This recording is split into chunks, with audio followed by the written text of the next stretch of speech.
پسند کی شادی کرنا جرم تو نہیں ہے، پھر کیوں میں دنیا والے سے ڈر رہی ہوں؟ مہربان نے موبائل کی جلتی بجھتی اسکرین کو دیکھتے ہوئے بے چارگی سے سوچا۔ اپنے گھر والوں سے زیادہ وہ شہروز کے گھر والوں کا سن کر پریشان تھی۔ آخر لڑکی سسرال میں جا کر رہنا ہوتا ہے، لڑکے تو ویسے بھی سسرال کے نخرے اٹھانے کا جھنجٹ نہیں پالتے۔ میرے گھر والے بے شک شہروز کو اپنے گھر نہ آنے دیں، بس ایک بار مجھے اپنی دعاؤں میں رخصت کر دیں، لیکن سسرال والوں کے ساتھ رہنا میری مجبوری ہوگی۔ اس شادی کے لیے ان کی رضامندی بہت ضروری ہے۔ شہروز کو انہیں ہر صورت منانا ہوگا۔ مہربان نے اس کی مسلسل آتی کالز دیکھ کر غصے میں موبائل فون آف کر دیا۔ گھر والے نہیں مان رہے کا مسئلہ سنا کر اب وہ اسے کورٹ میرج کا راستہ دکھا رہا تھا۔ میں انچاہی بہو نہیں بننا چاہتی، اور میں اپنے ماں باپ کو رسوا نہیں کر سکتی۔ مہربان نے خود کلامی کی۔ شہروز مہینوں سے اپنے ماں باپ کو منانے کا وعدہ کر رہا تھا۔ وہ چاہتی تھی پہلے شہروز اپنے ماں باپ کو راضی کرے، پھر وہ اپنے گھر والوں سے کھل کر بات کرے گی۔ مہرماں اچھی طرح جانتی تھی اس کے گھر والے شہروز جیسے آوارہ، بے روزگار اور غیر سنجیدہ لڑکے کو رشتہ نہیں دیں گے، لیکن شہروز کی یہ سب خامیاں مہرماں اس کی ڈیسنگ پرسنالٹی کے ریپر میں لپیٹ دیتی۔ سامیہ بیگم سختی سے منع کر چکی تھی اور بیٹی کو آنے والی زندگی کی اونچ نیچ سمجھا کر مطمئن ہو چکی تھیں، کیونکہ وقتی طور پر مہرماں حقیقت کے دریچے سے جھانکتی رہی، زندگی کے خیال سے ہی جھرجھری لے کر رہ جاتی تھی۔ لیکن کیا کرے اس محبت کا جو محبوب کی ہر خامی پر نگاہیں چرا کر بس محبت کے سوا کچھ نہیں چاہیے جیسے دھوکے سے مطمئن کر لیتی ہے۔ مہرماں کچھ زیادہ نہیں، بس 1 سال سے شہروز کو جانتی تھی۔ وہ اس کی کالج فیلو لائبہ کا بھائی تھا۔ ایک بار بہن کو لینے کالج آیا تو مہرماں سے مت بھیڑ ہو گئی۔ سیاہ آنکھوں والی کامنی سی مہرماں پہلی نظر میں ہی دل کی مسند پر جا بیٹھی۔ اس نے بہن کے فون سے اس کا نمبر لیا اور قسمت آزمانے کا فیصلہ کیا۔ میں آپ کو بہت پسند کرتا ہوں۔ رانگ نمبر سے آنے والی کال اور اس کی یہ دیدہ دلیری کہ کال ریسیو ہوتے ہی اپنی پسند کا اظہار کر دیا۔ مہربان نے اگلے کی مزید سنے بغیر 2 4 باتیں سنائیں اور نمبر ہی بلاک کر دیا۔ وہ اسے اس قسم کی کال سے سخت چڑ تھی۔ پلیز ایک بار میری بات سن لیجئے۔ لابا کے نمبر سے آنے والی کال پر اسی اجنبی کی آواز ابھری تو وہ شدت رہ گئی۔ میں لائبہ کا بھائی ہوں شہروز، کل کالج میں ملاقات ہوئی تھی اور یقین جانے اس وقت سے آپ کے علاوہ کچھ سجھائی نہیں دے رہا، اور پلیز میرا نمبر ان لاک کیجیے، مجھے بس ایک بار آپ سے بات کرنی ہے۔ شہروز نے فون بند کر دیا اور وہ حیرت کی تصویر بنی بیٹھی تھی۔ شہروز اسے بہت پہلے سے اچھا لگتا تھا۔ جب بھی وہ لائبہ کو لینے آتا مہرماں کے دل میں ایسے ہی ہیرو نما ہم سفر کی خواہش مچلنے لگتی تھی۔ کیا شہروز مجھے بن مانگے مل رہا ہے؟ اس نے خود سے سوال کیا، اور نہ جانے کیوں اس کا نمبر ان بلاک کر دیا۔ وہ شاید نہیں جانتی تھی نامحرم کی محبت عطا نہیں سزا ہوتی ہے۔ مہربان نے نمبر تو ان لاک کر دیا لیکن اس کی کال ریسیو نہیں کی۔ وہ دیکھنا چاہتی تھی کہ اس کے گریز سے وہ پلٹتا ہے یا اس کے دل تک پہنچنے کا راستہ ڈھونڈتا ہے۔ جب ایک بار کسی کو راستہ دے دیا جائے تو انسان خود ہی ان راستوں پر بھٹک جاتا ہے۔ مہرماں بھی راستہ دیکھ کر بھٹک گئی تھی۔ 1 سال میں وہ گوڈے گوڈے شہروز کی محبت میں مبتلا ہو چکی تھی۔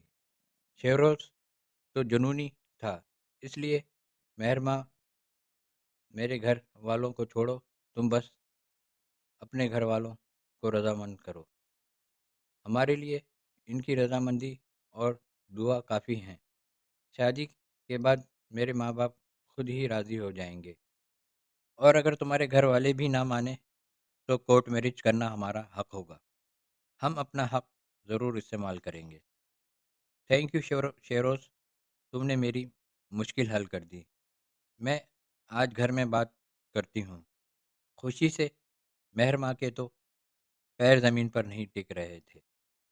وہ ایسے شخص کی محبت دامن میں سمیٹے ہوئی تھی جو اس سے صرف محبت ہی نہیں، عزت بھی کرتا تھا۔ مہر ماں، تمہارے ابا کسی صورت نہیں مانیں گے، اور جس طرح سے تم کہہ رہی ہو ویسے تو کبھی نہیں۔ عزت دار گھرانے اکیلے لڑکے کے کہنے پر اپنی بیٹی نہیں بیاہ دیتے۔ وہ تمہارا رشتہ اپنے بھائی کے گھر طے کر چکے ہیں۔ یہ بات یہیں زمین میں دفن کر دو۔ اپنی عزت ماں باپ بھائی کے سامنے نہ اچھالو۔ سامیہ بیگم نے اس کی بات سن کر سمجھایا، امی، وہ عزت سے ہی رشتہ مانگنے آئے گا۔ جب لڑکی نے رہنا ہے شوہر کے ساتھ ہوتا ہے تو اس کے گھر والوں کے بارے میں اتنا کیوں سوچا جاتا ہے؟ ماں کی بات سن کر مہر ماں غصے سے بولی، اس معاشرے میں سر اٹھا کر جینے کے کچھ اصول ہوتے ہیں، ایسے عزت نہیں ملتی۔ مہر ماں، اب میں تمہارے منہ سے اس لڑکے کا نام نہ سنوں، سامیہ بیگم نے سختی سے کہا، اور کچن میں چلی گئیں۔ اپنی بیٹی پر یقین تھا وہ کبھی بھی عزت پر سمجھوتا نہیں کرے گی۔ امی، میں اپنی محبت ان نام نہاد اصولوں کے نیچے نہیں دبنے دوں گی۔ مجھے شیروز کو پانے کے لیے کوئی بھی انتہائی قدم اٹھانا پڑا تو میں پیچھے نہیں ہٹوں گی۔ مہر ماں کی سوچتی نگاہوں نے دور تک سامیہ بیگم کا پیچھا کیا۔ فائزہ بھابھی نے بھی تو اپنی محبت پا کر عزت اور خوشی سے بھرپور زندگی گزار رہی ہیں۔ باہر کے موسم میں ہلکے سبز رنگ کا سوٹ پہنے، ہلکا پھلکا سا میک اپ کیے خوش باش سی فائزہ بھی باہر کا رنگ کا حصہ لگ رہی تھی۔ ساتھ والی آنٹی عبدہ کے گھر قرآن خوانی تھی۔ سامیہ بیگم کی طبیعت خراب تھی، اس لیے مجبوراً مہر ماں کو جانا پڑا۔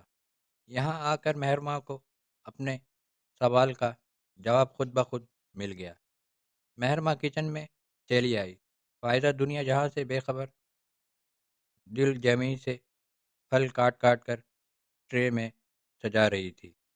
مہر ماں، کچھ چاہیے تمہیں؟ فائزہ نے اسے دروازے میں سے آتا دیکھ کر پوچھا۔ بھابھی، کیا آپ خوش ہیں؟ احمر بھائی کے لیے ساری دنیا سے لڑ کر؟ مہر ماں کے اچانک سوال پر فائزہ نے حیرت سے اس کی طرف دیکھا۔ وہ بس میں یوں ہی پوچھ رہی ہوں، آپ کو برا لگا تو میں معذرت چاہتی ہوں۔ اس نے جھٹ سے معافی مانگی۔ ارے نہیں مہرو، معذرت کی کیا بات ہے؟ تم مجھے اتنی پسند ہو کہ میں تمہاری کسی بات کا برا نہیں مان سکتی۔ تم آرام سے میرے ساتھ بیٹھو اور جو دل چاہے پوچھ لو۔ فائزہ نے پھلوں سے بھری ٹرے پر ایک طاہرانہ نظر ڈالی اور کچن میں رکھی کرسی پہ فرصت سے بیٹھ گئی۔ مہرو کنفیوز سی کھڑی تھی۔ فائزہ نے دوسری کرسی کی طرف اشارہ کیا۔ وہ جھجکتے ہوئے کرسی پر بیٹھ گئی۔ فائزہ نے احمر سے کورٹ میرج کی تھی اور خود ہی سسرال چلی آئی۔ عابدہ بیگم نے اکلوتے بیٹے کی محبت میں بہو کو قبول کر لیا اور دھوم دھام سے ولیمہ کیا۔ حالانکہ وہ سامیہ بیگم کے سامنے بہو بیٹے کو گھر بدر کر دینے کا دعویٰ کر رہی تھی۔ وہی عابدہ آنٹی تھیں جو بہو کے چوچلے کرتی تھیں۔ آخر وہ انہیں دادی کے درجے پر فائز کرنے والی تھی۔ شادی کو 8 ماہ ہو گئے تھے، لیکن فائزہ کے گھر والے اسے معاف کرنے کو تیار نہیں تھے۔ لیکن فائزہ اپنے شوہر کے ساتھ بے انتہا خوش تھی، اس لیے سامیہ بیگم اسے کچھ خاص پسند نہیں کرتی تھیں۔ یہی وجہ تھی کہ ایک دو بار فائزہ کی آمد کے بعد نہ جانے سامیہ بیگم نے آبدہ آنٹی کو کیا کہا تھا، وہ پھر کبھی ان کے گھر نہیں آئی۔ اسے بھی پڑوس میں آنے جانے کی اجازت نہیں تھی، اس لیے فائزہ سے کم کم ملاقات ہوتی۔ آج مہرو نے فائزہ کو خوش دیکھا تو سوچنے لگی، جن ماؤں کو بیٹوں سے محبت ہوتی ہے وہ نہ چاہتے ہوئے بھی اپنے بیٹوں کی پسند کو قبول کر لیتے ہیں۔ شہروز کے گھر والے بھی جتنا شور کر لیں، بالآخر مجھے عزت سے قبول کر لیں گے۔ فائزہ جن راستوں سے خود گزری تھی، اس راستے پر چلنے والی کو بھلا کیسے نہ پہچانتی۔ مہر ماں، تم کسی سے محبت کرتی ہو کیا؟ اس اچانک سوال پر مہر ماں نے چونک کر فائزہ کی طرف دیکھا۔ دل چاہا انکار کر دے اور اس وقت گھر چلی جائے، لیکن اس کی مشکل کا حل صرف فائزہ کے پاس تھا۔ اس نے سر اسبات میں ہلایا اور گردن جھکائی۔ تم کورٹ میرج کرنا چاہتی ہو؟ اگلے سوال پر مہر ماں کی گردن مزید جھک گئی۔ نہ جانے کیوں لفظ کورٹ میرج دل و روح پر تازیانے کی طرح لگا تھا۔ تم مجھ سے میرا تجربہ پوچھنا چاہتی ہو تاکہ تم بہتر طریقے سے فیصلہ کر سکو۔ میرے سوال پر ایک بار پھر اس کی گردن اسبات میں ہلی۔ فائزہ بے چینی سے اٹھی، گلاس میں پانی انڈیلا اور گھٹا گھٹ پانی پی گئی۔ مہر ماں، میں نے احمد سے کورٹ میرج کی۔ اس نے وعدے کے مطابق مجھے اپنے گھر میں رکھا، میری ہر ضرورت کو پورا کیا اور بے انتہا محبت دی۔ میں ایک مکمل شادی شدہ زندگی گزار رہی ہوں، ویسے ہی زندگی جیسی ایک لڑکی سوچتی ہے۔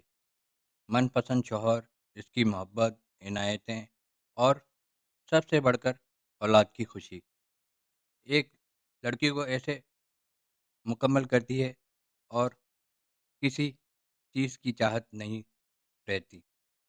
بھابھی، میں بھی آپ جیسی مکمل زندگی گزارنا چاہتی ہوں، ایسی زندگی جو من چاہے ہم سفر کے ہمراہی میں گزرے۔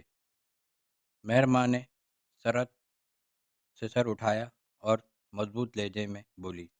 فائزہ نے مسکرا کر آنکھ کے کنارے سے مچلتے آنسو کو صاف کیا اور ایک بار پھر اس کے سامنے آ بیٹھی۔ خدا نہ کرے تم مجھ جیسی زندگی گزارو۔ فائزہ کے کہنے پر اس نے شاکی نظروں سے اس کی طرف دیکھا۔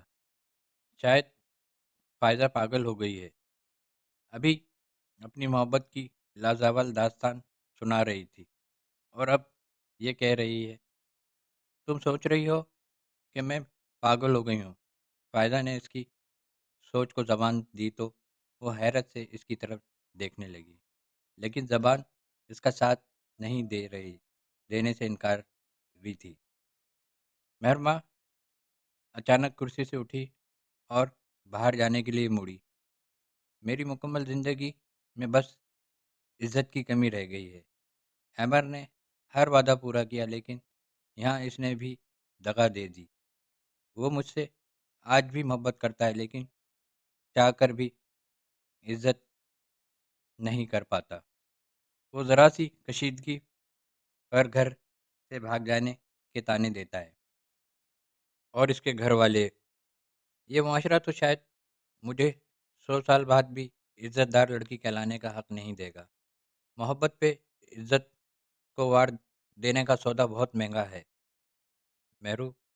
وہ اگر عزت کے بغیر رہ سکتی ہو تو کورٹ میرج کر لینا۔